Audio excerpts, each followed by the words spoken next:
All right, welcome to another episode of the Startup Junkies podcast. Thank you so much for listening, everyone out there in the podcast listening universe. Before we dive too far in, go ahead and subscribe, like, share, whatever you want to do.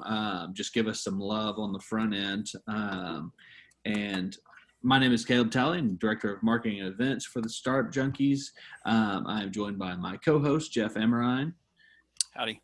And we are honored to be joined by the gentlemen of Giftgoat today. We've got Stephen Gurley, George Walkup, and Evan Matthias. Thank you for joining us, guys. Thanks for having us. No problem. Absolutely. So for those out there listening right now that have no idea what in the world Giftgoat is besides the goats behind Stephen, tell us, what is Giftgoat? So, Stephen, I'll let you handle that one since you were already on TV this morning. Okay, so essentially what happened is, I don't know if the two of you have ever experienced it, but I would say that this project is a product of guilt. Feeling guilty that we forget about our sister or our brother or some type of boss or colleague on their birthday or on boss's day, etc. And so all of us are serial entrepreneurs. And we were like, okay, what's the next piece of tech that we're going to create? And we were just talking about problems, because that's the whole idea, is you want to try and solve a problem. And we all collectively agreed that there's a problem about forgetting about people on either their special occasions or on holidays. And so we said, okay, what if we could automate that? And what if we could make it also a memorable experience for the recipient? And that's kind of how Giftgoat was born, through guilt. A lot of good things come from guilt, right? Yeah. Guilt is a great, all failure is a great catalyst for growth. So, I mean, the product of most of our great inventions came from first bottoming out and doing something terrible before we figured it out. I think there's a direct correlation between guilt and bourbon sales too. I'm pretty sure that's true. For sure. So tell us, how does Giftgoat work? I mean, what's it look like? So right now, I'll start that with George. Our first product it's basically the automation that Stephen talked about, that technology. We want to automate the process of being able to send your loved ones, your coworkers, anyone that you want to get in contact with, or if you're a business and it's marketing, sending them handwritten cards. And the cards that the handwriting that we're using is AI driven, and it's written by robots, and it looks like a human actually wrote it. And when it shows up in your mailbox, it's not like one of those advertisements that you see. You're just going to throw it in the recycle bin. It's not for you. You're going to wonder what this is. You're going to see that it was written. You're going to think that it was written by a person. It has that touch, that extra care to it. And you're going to open it. And you're going to have a nice message from someone, and it can be very custom made. You can upload a picture, throw some emojis on it, write your message, and have that card made. Or you can pick from a long list of pre-made cards and even pre-made messages if you want to make that process easier. But as we get going, we'll integrate more gift type products into the mix, and basically have this flow of being able to send all the important people in your network, all the people in your Rolodex, just automating that gift giving process. Awesome. So when somebody gets a card from Giftgoat, do they know it's from Giftgoat, or is like it looks like it's a card? If I were to actually, just handwrite a card and mail it to them. Well, if you get a card, so on the envelope itself, it's handwritten, the return address, and the to address is handwritten as well, and it has a regular stamp on it. So when you get it in the mail, it's like the handwritten address gives it away that it's personalized. Yeah. Now when you open it up, just like Hallmark has a little Hallmark thing on the back, or American Greetings has a little thing on the back, our card has a little Giftgoat mark on the bottom. But other than that, and that's no different again than a Hallmark or American Greeting. So we're trying to, of course, we want to put our mark on there, but we're not trying to give it away that the person didn't have something to do with this. Mm-hmm. How'd you come up with the brand and the logo and all that? What's behind the name? George, you want to tell them how we came up with it? Well, I mean, I think the main problem when it comes to coming up with the brands is the domain even available. So it really came down to just trying to find domain which is available.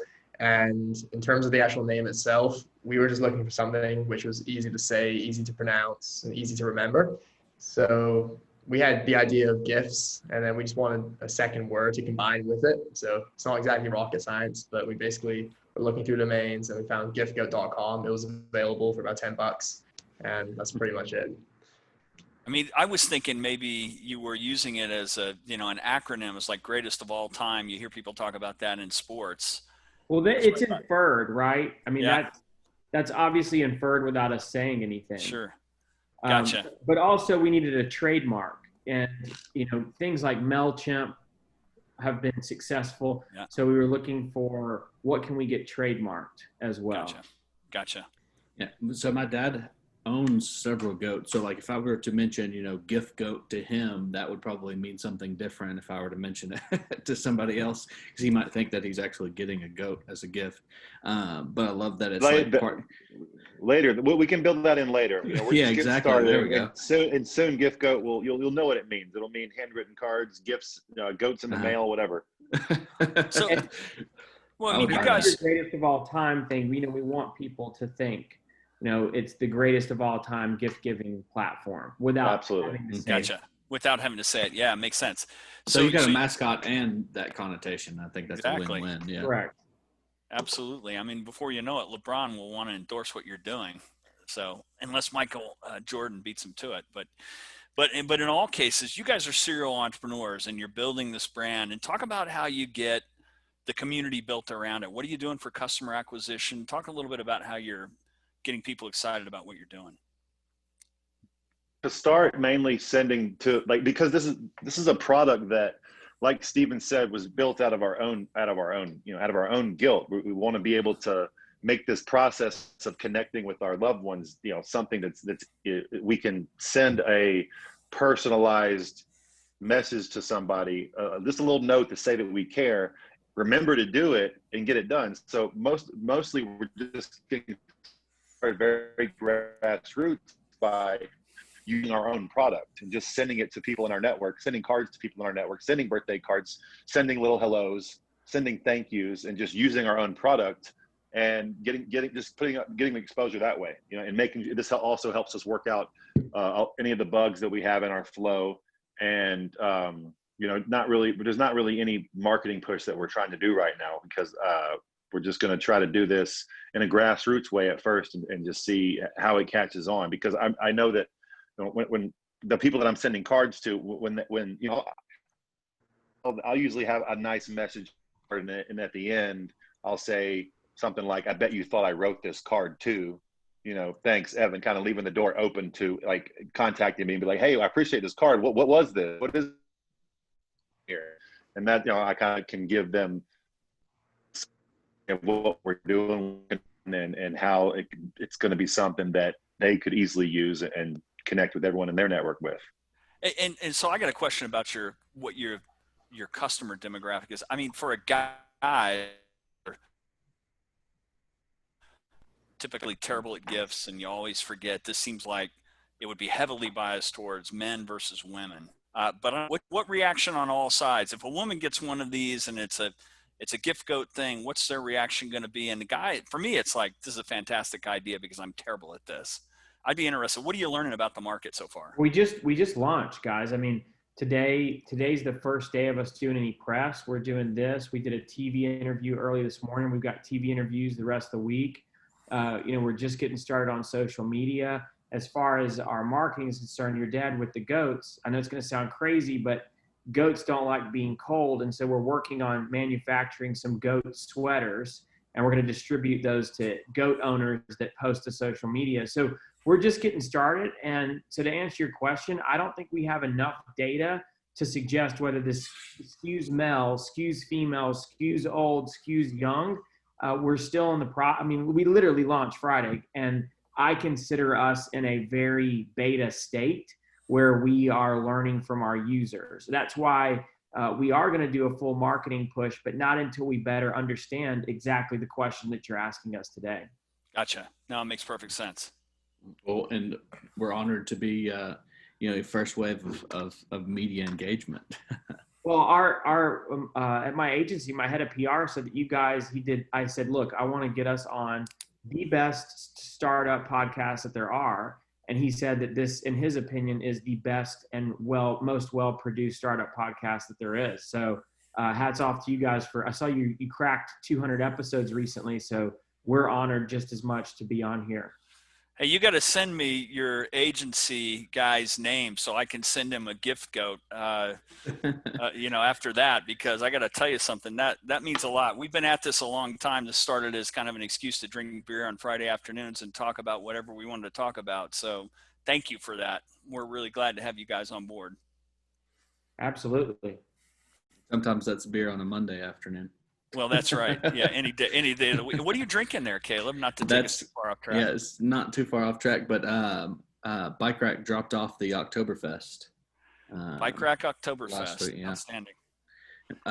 So I'm curious, y'all are spread out right now into 3 separate locations. How did y'all all 3 come together? Like how was the team built? Man, so Evan and I met. Evan had just gotten done playing ball at University of Alabama and was getting ready to attempt to transition into the NFL, which he did successfully. And I had been hired by his sports agent to document the process, which would later air on TV. And him and I met through that show. And we absolutely could not stand each other at all. I mean, he was such a jerk. And I was a little diva, and it was so funny. But over the years, we became really close friends. And then in terms of George and I, we have an office in the Cayman Islands and work out of the Cayman Islands as well, my agency. And George and I and Evan, we're all interested in the crypto space, even though it's had its ups and downs. And George and I actually met at a crypto meetup in the Cayman Islands and became, the closest of friends. And we formed a business together in the Cayman Islands. He was there when my baby was born in Cayman. And so I think that answers the question. Yeah, we all met in unique ways. That's awesome. So as I know you said, y'all just launched and super early stages of the company, but as you look kind of towards the future and you have your crystal ball and you're planning eventually growth of Giftgoat, how do you plan on replicating the success of having the 3 of y'all melding so well together as you build a team, as the company expands? How do you look at growth through that lens of trying to keep that chemistry the same?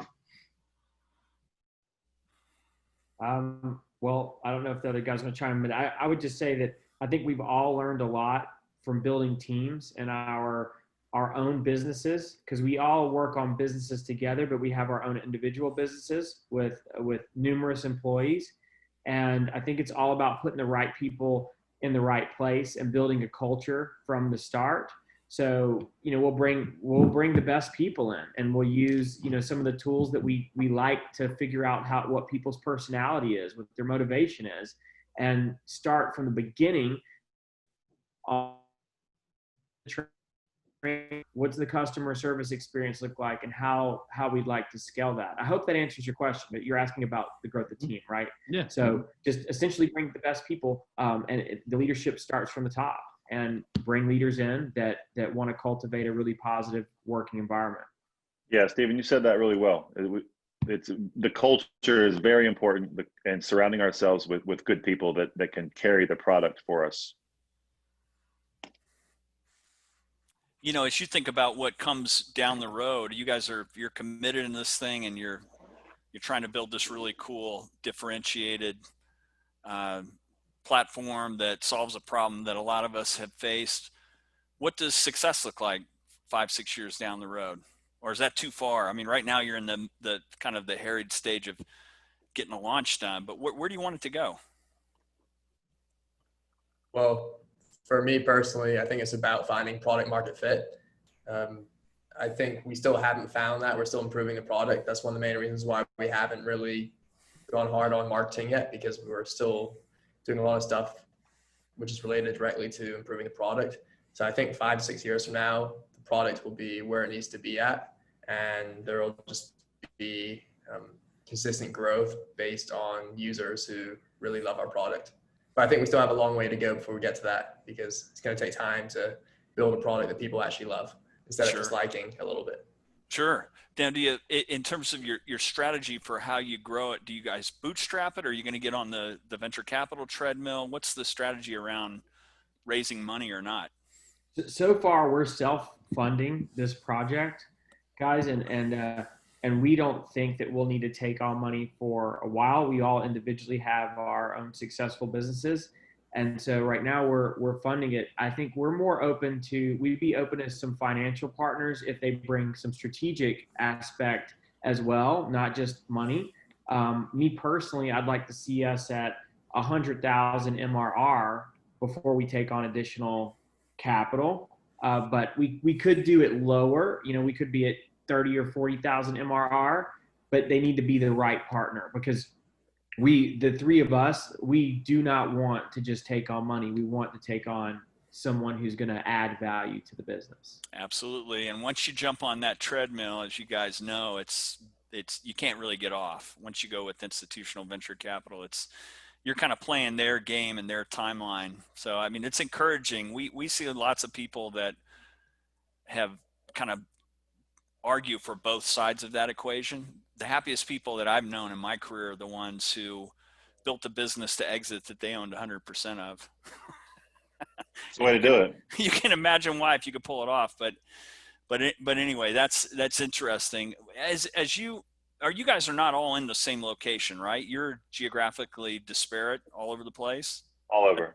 So how do you manage the virtual team aspect, not being together all the time? What's just your like secret? just like this right here, that we're having this Zoom call. We had in the early phases, we had, for a while there, we were having like a Zoom almost every day while we're doing basically architecting the roadmap and what the website was going, just all the infrastructure, what everything was, the wireframe basically.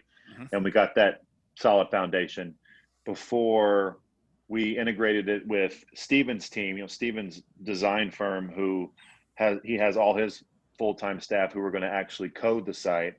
And then once we got that transition to them, they have the culture there and they know what they're doing. They know how to build products. And then it came to we would have a weekly Zoom meeting with all of them and us on the call, right? So that's what it's evolved to where everything's being done remote. Steven's business, the way Steven's team is set up, it runs itself. The flow that they have set up, everything that needs to get done is getting done. If we need something done, we use teamwork to keep everyone on the same page, and we'll go in there and create tasks for the development team, and they can take them on and track them. And the flow we have is, if it was our first time doing something like this, there would be a lot of lessons that we'd be learning. But because all of us have built tech companies and websites, I think having that foundation has made this this has been a pretty seamless flow for us. And the only thing we're ever really waiting, when you're something and programming something, it doesn't happen overnight. So we're being patient with that and continuing to map out what we want the future to look like. But doing everything remotely, it's been, I don't think we would have done anything more if we were in the same place. So, everyone's been very flexible with their schedules. We've had late night Zoom meetings. We've had morning Zoom meetings. Whenever we need to get on and brainstorm, we'll do it. I think if someone's watching and wants to know the suite of tools they need, I would say teamwork, of course, Google Apps, Slack, Zoom, Hubstaff, GitHub, and the biggest one, George's favorite, Loom. Loom is a game changer.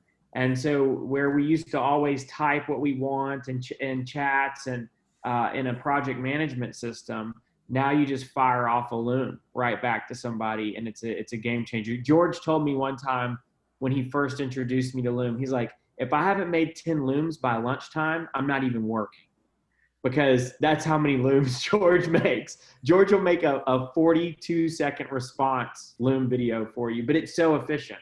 So anyone out there who's watching this and trying to figure out how to keep people organized, I suggest you go back and listen to those suite of tools, because we've literally, wept tears and bled blood figuring out the system.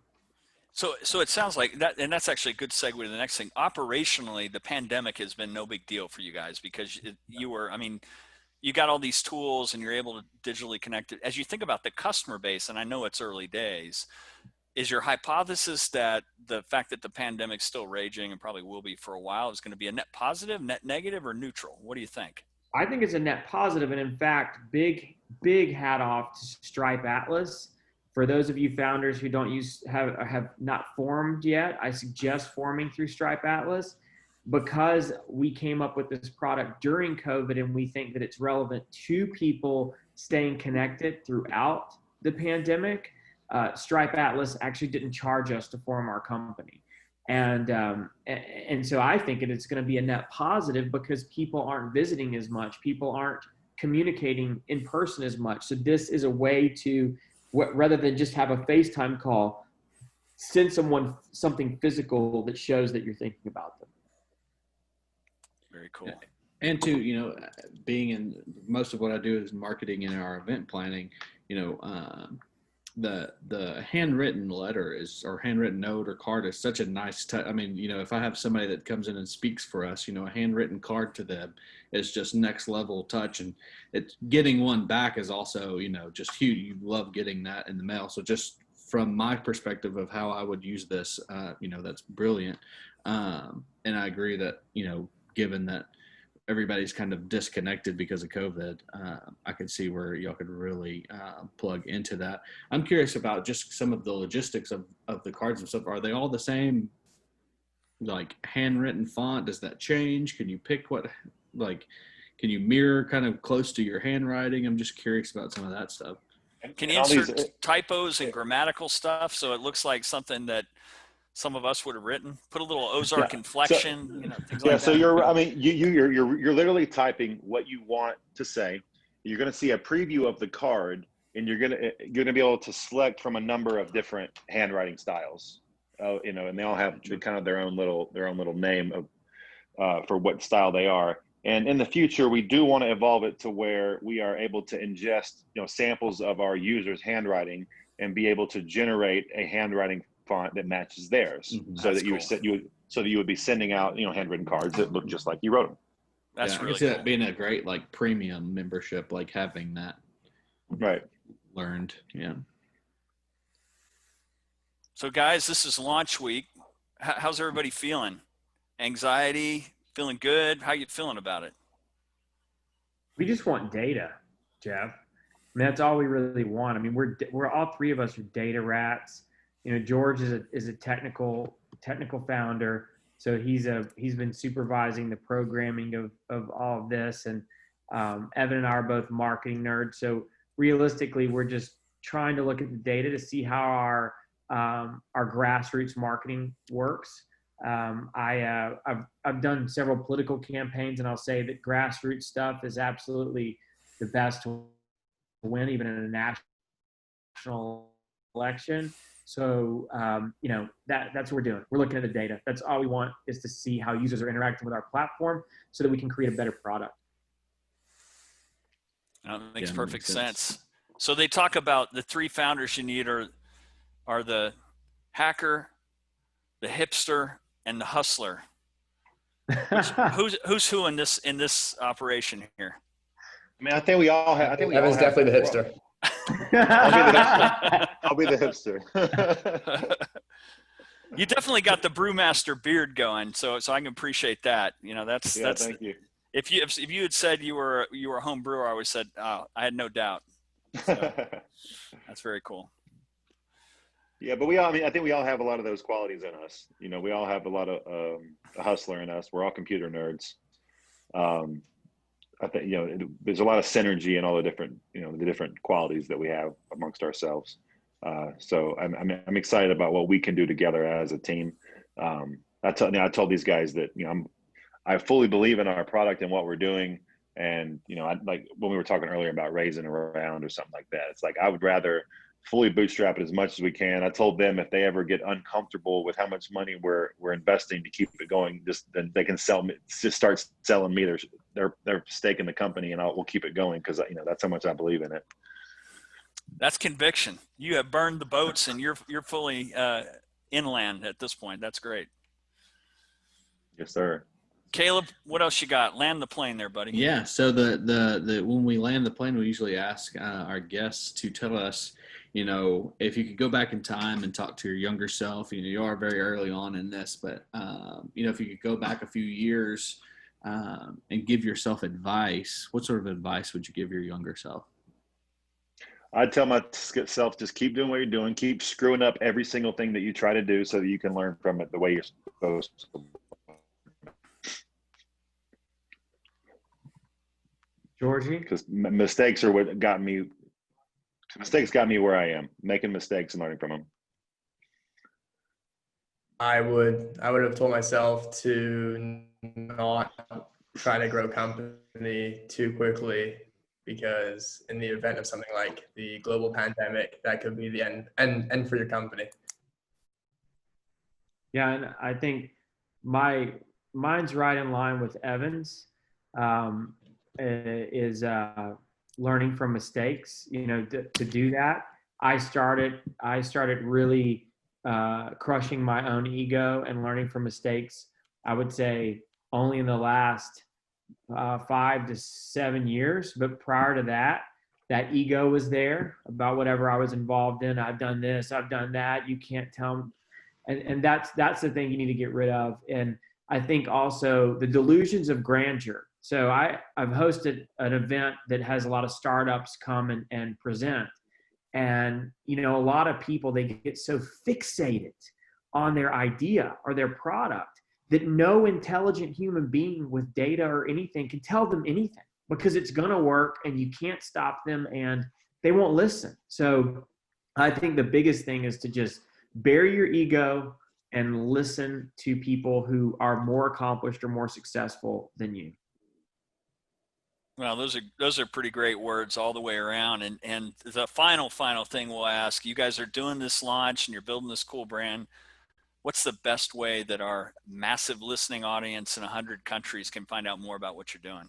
They can use the promo code Junkies, because we've created a promo code Junkies, and that will get their first card on us, because this is the first podcast we've done, and we really are so thankful to you and your listeners and viewers that they use the promo code Junkies. First card's on us, with the exception of, I think, like a small little tax, like 30 cents or something. But the big fee, I say big, the $5 or whatever it is when they use promo code Junkies. And just go to giftgoat.com and use that promo code. Send a card and give us your feedback. Let us know what we can do better. And if it's not right the first time, we're going to make improvements, and it's going to be even better the second time. Guys, best of luck, and thanks a lot for coming on. It was a lot of fun talking to you, and we look forward to seeing more great stuff maybe a year or so down the road when you guys are conquering the world and truly are the greatest of all time in gifting. We'll have another podcast we can talk about your experience. Perfect. It was a pleasure. All right. Thanks for guys. having us. We'll see you. All right.